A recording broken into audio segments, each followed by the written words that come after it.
passons à la partie application, question-réponse. Très bien. Alors, je vais planter le contexte pour que vous puissiez comprendre. Donc, en réalité, nous sommes tels des servants, des esclaves, dans la maison d'un maître. Et ce maître-là, c'est lui qui décide. Nous sommes des servants de cette maison-là. Et si tu projettes tout l'islam comme ça, tu es capable de comprendre très facilement les préceptes islamiques, comme nous allons voir, Inch'Allah. Très bien. La première question, mes frères, mes sœurs, une personne qui retarde toutes ses prières le soir. Du point de vue de la servitude, comment vous concevez cela? Je vous lis, Inch'Allah. Une personne qui retarde toutes ses prières le soir. Comment est-ce qu'on interprète cela du point de vue de la servitude humaine? Qu'est-ce que cela donne, à votre avis? Négligent, rebelle? Très bien. Pour comprendre cela, mettez-vous dans cet emplacement-là de maître, vous avez un servant. Donc toi, tu es chez toi, tu as un domaine, une maison, tu prends un servant ou un serviteur que tu payes des millions pour faire un travail banal qui ne vaut rien du tout. Pourquoi je dis des millions? Parce qu'Allah Ta'ala, il nous paye des millions pour faire ce travail-là, pour l'adorer. Comment est-ce qu'il nous paye? Comme il a dit, Allah Ta'ala vous a fait sortir, Wallahu akhrajakum min butuni ummahatikum. Allah vous a fait sortir des ventres de vos mères alors que vous ne connaissez rien. Wa ja'ala lakum as-sam'a. Il vous a accordé, lui, vous pouvez écouter. Wal absar, la vue, wal afida, les cœurs. Peu d'entre vous être reconnaissants. Qalilan ma tashkurun. Et donc, Allah Ta'ala nous paye des millions. Combien ça coûte les yeux? Ça coûte des milliards. La vue. Combien ça coûte les oreilles? Lui, entendre. Seul celui qui en est privé, c'est combien ça coûte. Combien ça coûte d'avoir un cœur? Une greffe de cœur, ça coûte combien? Ça coûte cher. Donc Allah nous paye des millions pour faire ce travail-là. C'est banal en fait. C'est d'adorer, se prosterner, faire du bien envers les parents.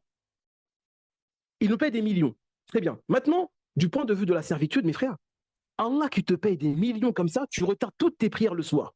Qu'est-ce que ça donne? Ça donne comme si tu es un maître chez toi. On va revenir du point de vue humain. Cette comparaison est bien sûr autorisée, Ibn Qayyim le fait souvent. Il compare des choses humaines au divin pour nous permettre de comprendre. Parce que ce que nous palpons du point de vue humain nous permet de comprendre ce qui est divin, du point de vue parfait. Très bien. Donc lorsque tu es un maître chez toi et que tu payes des millions une personne pour faire un travail, ce dernier, qu'est-ce qu'il fait? Il sort, il va faire des courses, il va visiter son ami, il va acheter des vêtements, il finit, il va faire des démarches administratives.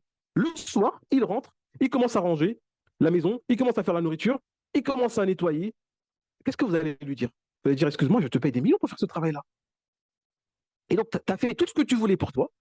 En fin de journée, tu viens faire ce dont j'ai besoin. Moi, j'en avais besoin au Zahar, j'en avais besoin à la Hassan, j'en avais besoin au Marlab, j'avais besoin que tu me fasses la vaisselle, j'avais besoin que tu ranges le salon, il y avait des invités qui allaient venir, j'avais besoin que tu nettoies la cuisine, j'avais besoin que tu fasses à manger à midi quand mes enfants rentrent de l'école. Toi, tu as fait tout ce que tu avais à faire, tu n'as rien fait et tu penses que tu vas pouvoir me rendre tout ça en fin de journée alors que la journée est terminée. Donc voilà l'image d'une personne qui retarde ses prières. Elle va s'acquitter du droit d'Allah en fin de journée, alors qu'Allah Ta'ala lui paye très cher et il va laisser le maître attendre qu'il lui acquitte ce service-là le soir. Tu as laissé Allah attendre du Fajr jusqu'à l'Aïcha pour pouvoir lui donner ce service-là. Sachant qu'Allah Ta'ala, alhamdoulilah, il n'a pas besoin de ça. Il s'en passe. Et le méfait retombe sur toi. Très bien. C'était le premier exemple. Donc je pense que là, vous commencez à concevoir la ubudiyya avec Allah de plus en plus profondément. Très bien. Maintenant, comment est-ce que vous projetez la ubudiyya pour une personne qui désobéit à Allah? Le péché dans la ubudiyya. Je vous lis. La désobéissance à Allah. Comment est-ce que vous la projetez dans la ubudiyya? Je vous lis. Donc je vous lis, après j'explique, je projette du point de vue humain pour que vous compreniez de plus en plus, Inch'Allah. Très bien. Donc là, j'ai pas de réponse, donc j'explique, Inch'Allah. Alors, du point de vue, quelqu'un qui a répondu, il ne connaît ma valeur. J'ai pas compris la réponse, Inch'Allah. Rébellion, très bien. Ne se soumet pas à ses ordres, l'ingratitude, très bien. Donc, nous allons projeter la désobéissance du point de vue de la ubudiyya. Revenons à l'exemple de l'humain. Tu es un patron, un maître de maison, tu payes très cher un servant pour faire un travail tout banal. Très bien. Ce dernier, qu'est-ce qu'il fait lorsqu'il désobéit? Soit il ne fait pas, comme celui qui ne fait pas la prière, qui ne donne pas la zakat et autres, ou soit il fait l'opposé de ce que tu lui as dit de ne pas faire.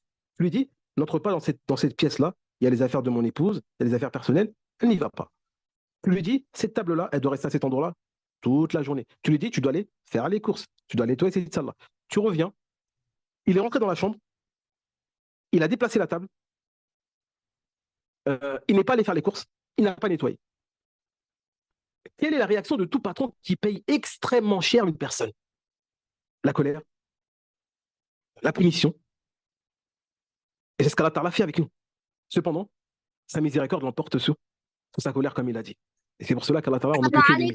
C'est un maître excellent, c'est un maître glorieux, magnifique. Et donc, ça, c'est l'image de la personne qui désobéit. Très bien. Ce cas-là, excusez-moi, nous allons le décliner en deux situations. Maintenant, le même serviteur qui désobéit, lorsque tu viens le voir, tu lui dis, mais mon serviteur, pourquoi est-ce que tu as désobéi? Il te dit, excuse-moi, je suis désolé, je devais aller voir ma mère, elle était malade, ou bien il te dit, je voulais le faire, mais excuse-moi, j'étais faible, j'ai pas voulu le faire comme ça, mais tu sais très bien que je suis un bon serviteur. En règle générale, je ne le fais pas. Je travaille bien, mais c'était juste aujourd'hui, j'ai faibli. Qu'est-ce que tu vas faire avec lui? Tu vas dire, c'est pas grave, je passe l'éponge, je te pardonne. Mais l'autre serviteur, en plus de désobéir, qu'est-ce qu'il fait? Tu le prends dans la désobéissance, qu'est-ce qu'il te dit? Oh, mais c'est pas grave, je suis rentré dans la chambre, mais il n'y avait rien à voir, c'est pas grave. Oh, la table, j'ai déplacé, mais ça ne gêne pas trop. J'ai déplacé de quelques centimètres. J'ai pas fait les courses, mais bon, il y avait des choses à manger dans le frigo. Un tel serviteur, on le renvoie. On le remplace par un serviteur beaucoup plus respectueux. Et donc, là, je vous ai projeté par rapport à Allah subhanahu wa ta'ala. Un serviteur qui vient à Allah avec un cœur incliné à la servitude, avec beaucoup de regrets. Allahumma anta rabbi la ilaha illa ant khalaqtani wa ana abduka, je suis ton serviteur. Wa ana ala hadika wa ba'daka ma stata'tu a'udhu bika min sharri ma sana'tu.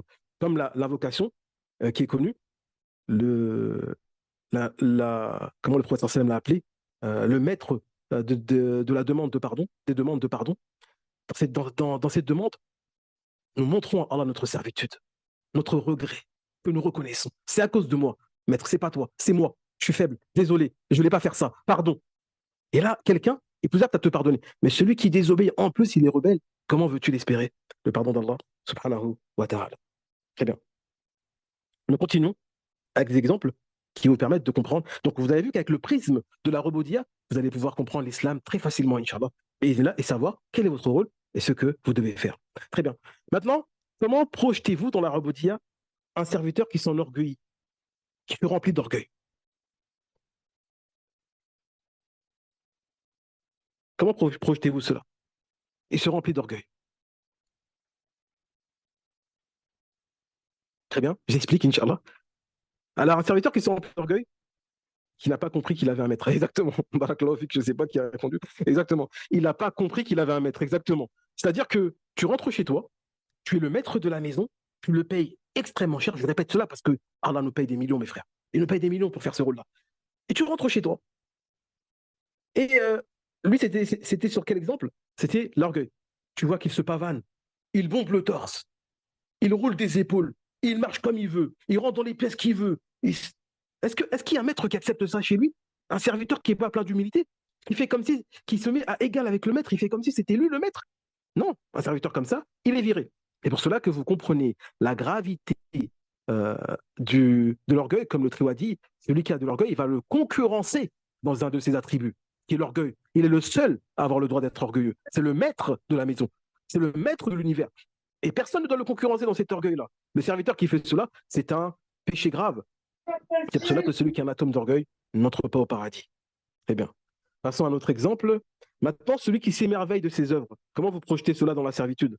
Al-ujb. Je vous fais comprendre. Je vous donne ces péchés-là parce qu'ils sont très graves auprès d'Allah. Pour que vous compreniez pourquoi c'est aussi grave. Avec la servitude, c'est très simple à comprendre pourquoi c'est si grave. Alors, celui qui s'émerveille de ce qu'il fait, il s'émerveille de son travail. Moi, je suis un bon travail. Euh, mon travail est super bien. Euh, il se croit le meilleur, très bien, mais encore, il croit qu'il est le maître de ce qu'il possède. Il croit que ça vient de... Exactement. Il croit que ça vient de lui. C'est exactement ça que j'attendais. Exactement. Celui qui est émerveillé, il a oublié qu'il n'était rien du tout. Il a oublié que tu lui payes des millions. Il a oublié qu'avant, il était très pauvre et que tu l'as sorti de la pauvreté. Et que c'est grâce à cette paye-là qu'il arrive à vivre. Avant, il était dans la rue abandonné, il n'avait personne. Et aujourd'hui, il s'émerveille de ce qu'il fait. Il croit que c'est devenu une personnalité. Il s'enorgueillit sur les autres serviteurs comme eux. Ils disent, moi, je m'habille comme ça, moi, je fais comme ça, moi, je suis comme ça, moi, je travaille mieux que toi. Non, n'oublie pas que tu ne peux travailler que parce que ce dernier te nourrit, parce que ce dernier te vêtit, parce que ce dernier te loge. Sans ça, tu ne peux rien faire du tout. Comme nous avons dit, Allah subhanahu wa ta'ala nous paye très cher ce travail-là. Eh bien, donc celui qui est émerveillé, il oublie que cela n'est pas grâce à lui et qu'il n'a aucun mérite. Et nous allons développer cela lorsque nous passerons par l'introspection, Inch'Allah. Très bien. Un autre exemple, celui qui innove, qui fait des bid'ah, des bid'ah. Pourquoi c'est grave dans la religion? Pourquoi, du point de vue de la servitude, lorsqu'on se projette, c'est très grave l'innovation? Je vous lis. Pourquoi le bid'ah, c'est très grave du point de vue de la servitude? Parce qu'il se met à égal d'Allah. Non, se mettre à égal d'Allah, ça va être le shirk, quand j'ai donné l'exemple du shirk. Parce que ça mène à la perdition. C'est légiféré. Il dicte lui-même. Voilà. Il dicte lui-même comment il doit servir son maître. Exactement. Excellent. Machallah, après, tu as des très bonnes réponses. Il dicte lui-même comment il doit servir le maître. Subhanallah. Le maître a des injonctions, il a des volontés. Toi, tu dictes. Après, tu dis, je vais déplacer la table là, je vais nettoyer comme ça, je vais faire ça, ça lui plaira. Inch'Allah, ça lui plaira. Je fais comme je veux. En fait, tu ne cherches même pas à t'intéresser à ce que veut le maître. Qu'est-ce qui plaît au maître? Comment il veut que tu travailles pour lui? Comment il veut que tu ranges la maison? Comment il veut que tu nettoies? Comment il veut que tu fasses à manger? Ça ne t'intéresse pas en fait. Tu veux faire comme tu veux toi. Et donc, c'est très grave pour le maître ça. Que toi, tu ne t'intéresses pas à ses injonctions, mais que tu prennes les tiennes et que tu les mettes en priorité. Très bien. Donc, ça permet de comprendre la gravité de l'innovation. Très bien. Quelle est la gravité de celui qui parle pour Allah? Il émet une injonction pour Allah. Exemple, il dit à un serviteur, tu es viré. Il y a plusieurs esclaves ou bien plusieurs servants qui travaillent dans la maison. Lui, il vient et dit à notre serviteur, écoute-moi bien, tu es viré. De toute façon, je parle à la place du maître, tu seras viré, de toute façon. Donc tu peux arrêter. Et toi, tu reviens à la maison, tu dis, il est où un tel? Je l'ai viré. Pourquoi tu l'as viré? Bah, j'ai décidé. De toute façon, je savais que tu allais le virer. Il y en a qui a marqué chaud pour lui. Allah musta'an. Exactement, Akhil Habib. C'est chaud pour lui, comme tu as dit, Akhil. Allah musta'an. Et c'est l'exemple du hadith de l'homme qui a dit par Allah, Allah ne pardonnera pas un tel. Parce que lui était un adorateur pieux. Il a vu son frère qui était plus dans le péché. Et il lui a rappelé plusieurs fois, mais il persistait. Il a dit par Allah, Allah ne pardonnera pas un tel. Allah Ta'ala lui a dit, j'ai pardonné un tel et toi, je te fais rentrer en enfer. Bien, et toi, j'annule tes œuvres. Subhanallah. Et donc là, ça s'appelle tu es viré. Tu es viré. Exactement. N'importe qui verra ça. Tu as viré un servant, un esclave comme toi à ma place. Tu t'es mis à ma place. Tu as parlé pour moi. Tu as donné une injonction. C'est-à-dire que lui, euh, je l'ai pris. Je l'ai fait rentrer dans ma demeure. Je l'ai fait travailler. Et c'est toi qui as pris la décision de l'en faire sortir. De le faire sortir de ma demeure. Subhanallah. Donc là, vous voyez la gravité de parler à la place d'Allah. Très bien.